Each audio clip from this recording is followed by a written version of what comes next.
need to get some flatter ground. Maples grow on flatter ground than Yep. Oh man, ants. Yeah, ants love it. They won't know.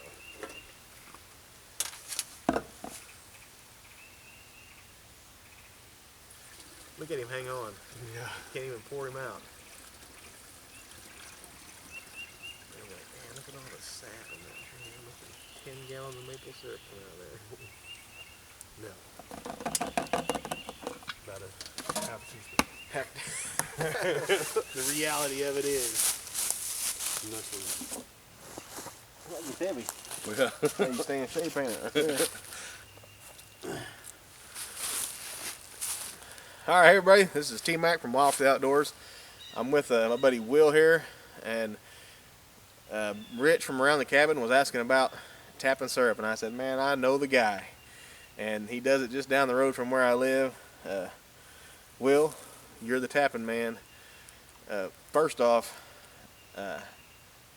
it's got to mean something to you to do it, love it like you do. I can tell by your Facebook you really like this stuff. Yeah. It's actually we're the only tribe, I'm Seneca Cayuga, we're the only tribe in Oklahoma that hold our original religious calendar and ceremony. So we have a calendar that goes a religious calendar all year long. And this is our maple ceremony is the first ceremony of the year.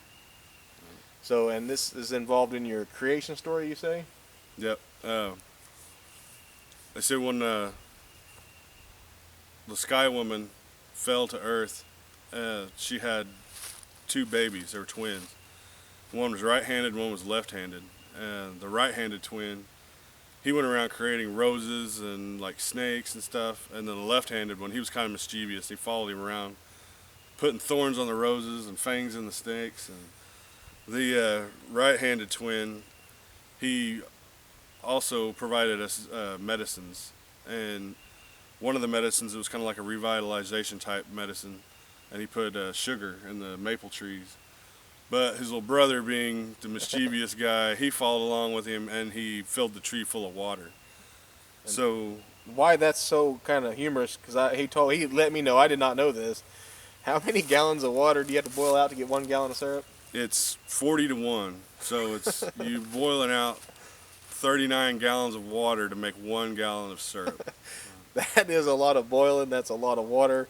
And that's why that story was, when he told me that, was so funny, because I could not believe you had to boil that much out of it. Because I asked him, I was like, what do you do, sell this stuff for like $50 a pint? Because there's a lot of work goes into this, isn't there? Yeah. It's just walking up in these hills is a lot of work, and then you still got to boil it. For how long does it take usually? For a gallon? How many gallons you boil? Last year we got 65 gallons, and it took us 16 hours outside with a fire. You can't boil it in the house, 'cause you're putting so much moisture into the air or into the atmosphere of your house that it ruins your house. The wallpaper, you said, it'll come off. But first of all, identification, you got to know what you're looking for, and you just tell me something important about where the maple tree grows.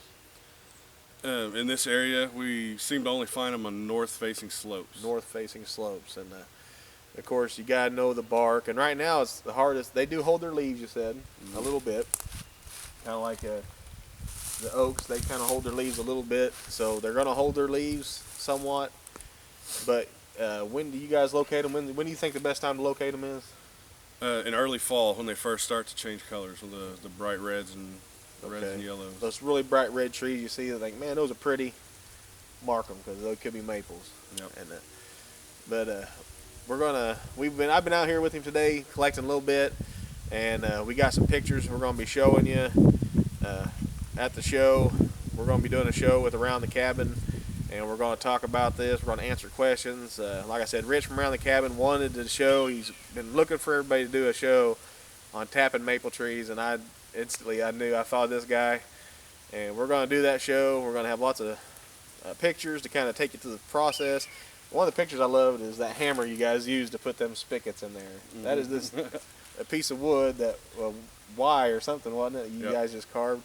That's a traditional hammer. Traditional hammer, and I understand when you really love something, it means something to you. I mean, it's awesome to come out here and when you finally pouring that syrup on something, thinking, man, I made this. You know, I got this from the earth, gave this to me.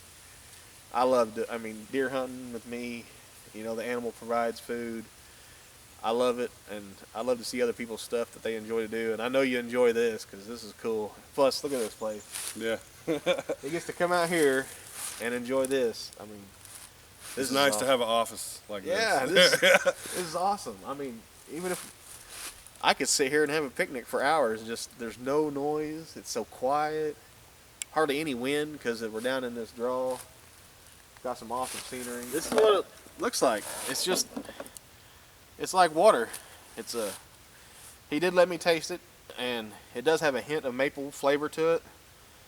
But right now it's just clear liquid, and you say it goes bad when it starts getting cloudy. Don't Yep. use it. Yeah, we can. Usually our run is about 2 weeks, but we're going on our 3rd week now because we really haven't had a real winter this year. Yeah. But when it's below freezing at night and 50, 60 degrees during the day, that's when the sap runs. And when it starts to warm up and stay warmed up, then the sap turns cloudy, and that's the end. It'll spoil like milk. Ah. So, and we have to keep it refrigerated when we store it. Yeah, I got some pictures of that off of your page, and I tell you what, I'm kind of surprised. I was expecting it. I don't know what I was expecting really. Just syrup comes from a tree. You take it, you eat it. You know, it's just that simple. But it ain't. There's a lot of work involved and a lot of cooking, I guess, because All the work makes it taste a lot better. I imagine. That's liquid gold in that bucket right there. Man, I tell you what, thanks for bringing me out here. Yep. I had a fun time. Join us on the show. It's coming up. I'll put some descriptions on here when we're going to do it. I'm going to get with Rich, and you going to do it live with me? Sure. Come join us at Around the Cabin and check it out. This is going to be awesome. We got to leave, though. I got to go somewhere. I can't just sit here all day. I could, but I got to go. So, you going to carry that? Sure.